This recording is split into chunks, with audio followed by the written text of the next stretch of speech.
All right, so when dropshipping on Facebook Marketplace, there's two ways to protect your long-term account health and make sure that you can do this sustainably over time, right?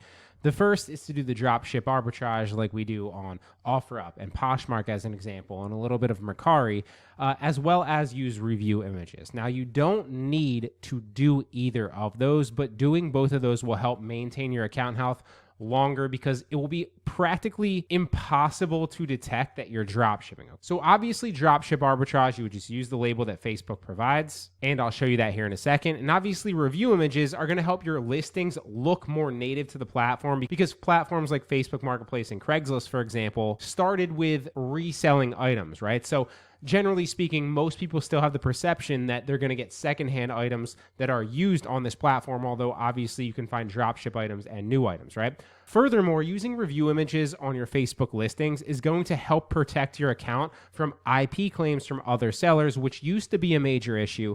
Isn't that big of an issue anymore, but it's just going to protect your account so you never have to face that issue. So you don't need to do this, especially when you're starting, just to get some actual listings up quickly and start making some money. But as you start thinking about protecting your long-term account health and really doing this consistently over time, I would implore you to at least test these strategies and use them if you want to be completely safe, right? So the way that you can actually do this, if you want to do the dropship arbitrage and dropship with review images, is first and foremost, you need items to get review images that have a lot of reviews, right? If you're listing products that don't have a lot of reviews, like this 38 review bear blow up here, chances are there's not really going to be any high quality review images on this actual product that we can utilize that are going to showcase the actual product well and actually get sales, right? So there's a lower likelihood the lower amount of reviews that you have, but the higher amount of reviews a product has, usually I try to find something that's at least like 400 to 500 reviews, preferably over 1,000. Like this cat right here with almost 1,300 reviews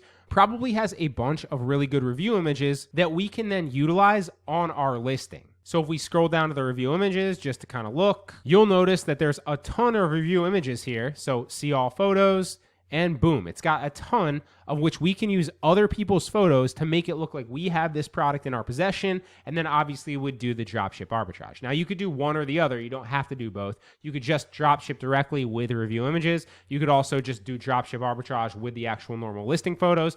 Both of them work. These are just two tools that are going to help you prolong your account health longer, right? So one of the cool things about ZDrop is when you're doing it with review images, you can select the actual images here, and it will bring them over with you, right? So if you go down to the review images and we click the check boxes, like for these as an example, then we scroll back up and we copy it to Facebook Marketplace, it will copy those review images for us. So it really saves a ton of time. And then of course it will actually copy the stock listing images as well, but then you can just delete them out. This is going to save you a ton of time because you no longer have to take snippets of them manually, which is what you used to have to do. So this is a complete game changer now, right? So there you go. It's going to take the listing images, but it also at the end put the review images that we selected, again, all with ZDrop just by clicking the check boxes. And so then if you want to use review images only, you just delete all the normal images out of there, and bam, now we only have review images on our listing, and it looks a lot better, okay? Then you would go through just like normal. You would edit the title. You would edit the description just like normal. Again, it marked the price up automatically. Now category, this would be a lawn ornament or a holiday ornament. I'm going to say lawn ornament.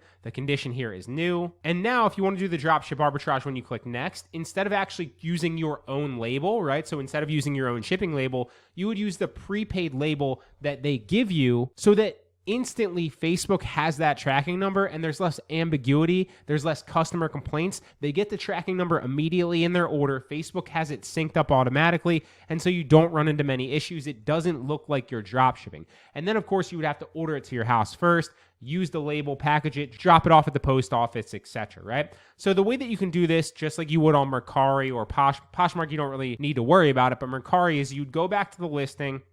You'd obviously have to find out the weight. So you just scroll down to the product dimensions really fast and the product information. There it is right here. It's a pound and it's 9 by 9 by roughly 8. So we'd come back. We'd say it's a pound and we can pick our shipping carrier. Obviously, we'd go USPS first class here because it's cheaper, and then we'd update it. Now we're using the prepaid label that Facebook provides us. So we're doing the dropship arbitrage on this listing, and we did it with review images. So really hope that helps, guys. You don't need to do these two things. They're just two tools that can help prolong your account health and really fly under the radar dropshipping on Facebook Marketplace. Give them a shot.